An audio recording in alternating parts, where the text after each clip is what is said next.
Castellanos de Moriscos, el podcast, capítulo 55. Ni hierban el trigo, ni sospechan el amigo. Ayer, 30 de julio, fue el Día Internacional de la Amistad. Celebración reconocida oficialmente por la Asamblea General de las Naciones Unidas en honor a ese sentimiento desinteresado, capaz de unir a personas diferentes, romper fronteras y tender lazos de solidaridad. El objetivo de la ONU no es otro que transmitir la amistad como una herramienta capaz de conseguir la paz, acabar con la violencia y la pobreza, contribuyendo a una sociedad más justa y sostenible. En definitiva, que haya armonía dentro de los pueblos y entre ellos. ¿Y qué ejemplos nos ha podido dejar la historia de nuestro municipio dignos de ser modelo de grandes lazos de amistad? Pues, por ejemplo, la trashumancia. Tenemos que recordar que la calzada de Toro es de lo más antiguo y cargado de historia que tenemos en el término. Durante siglos ha sido transitada por miles y miles de cabezas de ganado ovino en su trashumancia desde Extremadura a Castilla la Vieja y viceversa. El origen de estas cañadas, veredas y cordeles viene de la Edad Media. Por todo el pueblo se corría la voz: ¡ya llega otra piara! Y los cencerros se dejaban oír en todo el pueblo. Aunque mejor escuchaban el paso de los ganados, quienes acudían a la fuente Pedraza a buscar agua o lavar la ropa, y los que guardaban sus ganados en el prao cabo. El concierto cencerril lo formaban los cencerros ovejeños, los zumbos de los carneros, las cencerras de las chivas y los cascabeles de los perros. Esta transhumancia, hoy desaparecida, durante siglos constituyó no solamente una corriente ganadera, sino también comercial, social y cultural entre el norte y el sur de España. Los pastores se relacionaban con los vecinos de los pueblos que transitaban y se hacían grandes amistades año tras año. Muchos pernoctaban aquí y se procuraban de habituallas para las familias que les acompañaban. Los guardas del campo, que se conocían de memoria todo el terreno y sus abrevaderos, les acompañaban desde la entrada en el término hasta que salían de él, en parte por cortesía y porque no se dañase ningún sembrado. No es de extrañar que familias enteras de ganaderos, venidos principalmente de Peñaranda, Alba de Tormes o Ciudad Rodrigo, conviviesen con las gentes de Castellanos durante gran parte del verano y el otoño. Aquí nacieron y se casaron varios miembros de estas familias. Con los agricultores el vínculo se creaba a partir del llamado espigadero.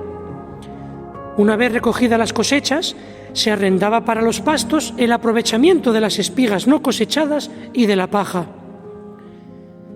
Por poner un ejemplo, el Diccionario Geográfico de España de 1960 calculó que cada año a Castellanos venían para el espigadero unas 2.000 ovejas procedentes de otros términos. Y en referencias de principios del siglo XIX, consta que esa relación duradera en el tiempo se estableció con pastores de Sanchón de la Sagrada y de San Muñoz. Otro claro ejemplo de amistad la encontramos en las cuadrillas de trabajadores que llegaban al pueblo en la temporada de la siega. Más de medio centenar de personas llegaban a nuestro pueblo para desempeñar esta labor. Tenemos el dato de que en 1933, en faenas de siega trabajaron este verano 58 obreros forasteros que se decían segadores. Estos solían ser contratados por San Pedro el 29 de junio en los soportales del Mercado Central y la Plaza del Corrillo. Y casi siempre gallegos, urdanos o serranos, era frecuente que siguiesen con el mismo amo año tras año. Estas faenas se alargaban hasta Santiago el 25 de julio, a veces incluso hasta la Asunción el 15 de agosto, lo que sencillamente favorecía que estos forasteros llegasen a convertirse en miembros más de las familias. En los primeros tiempos los segadores dormían en las mismas tierras y únicamente iban a casa del amo cada 15 días para afeitarse y cambiarse de ropa. Pero ya de último comían en la misma mesa que sus empleadores y dormían en las casas. Algo que hoy tal vez lo vemos con otros ojos, pero que en aquel momento suponía todo un ritual de hermandad. Mi abuelo, sin ir más lejos, fue uno de aquellos que vino de temporero y se quedó para siempre. Desde Fuentelapeña, con otros parientes y vecinos, entraron a trabajar en distintas casas hasta que se convirtió en uno más de la familia de su último amo. Este se convirtió en un segundo padre para él, y mi abuelo a su vez se convirtió en un segundo padre para los hijos de su amo, hasta que se casó con mi abuela, formando su propia familia y echando raíces en Castellanos. Y el último ejemplo que queremos poneros, sin salir del ámbito del campo, es el de la llamada lucha de la cruz.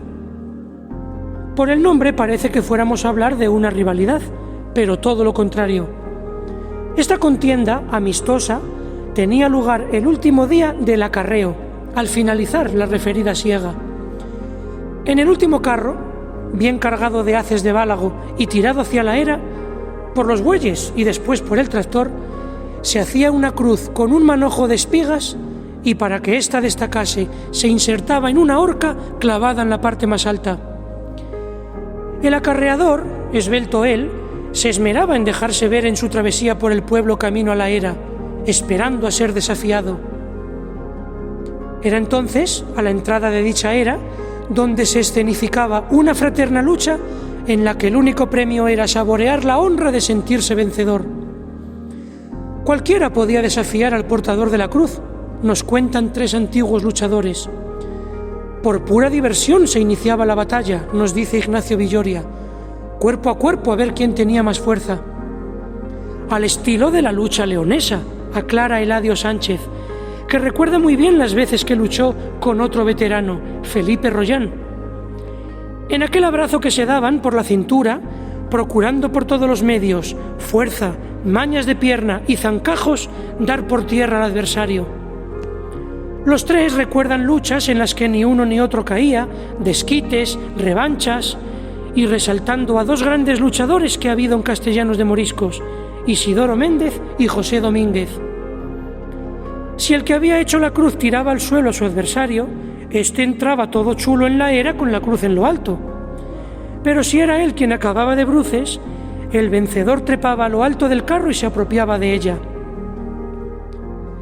Esta lucha dejó de hacerse hace más de 50 años. Este programa, en cambio, dejará de hacerse cuando así lo decidáis.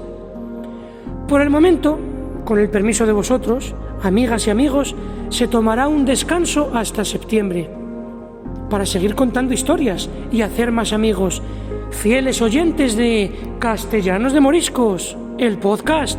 Hasta la próxima temporada.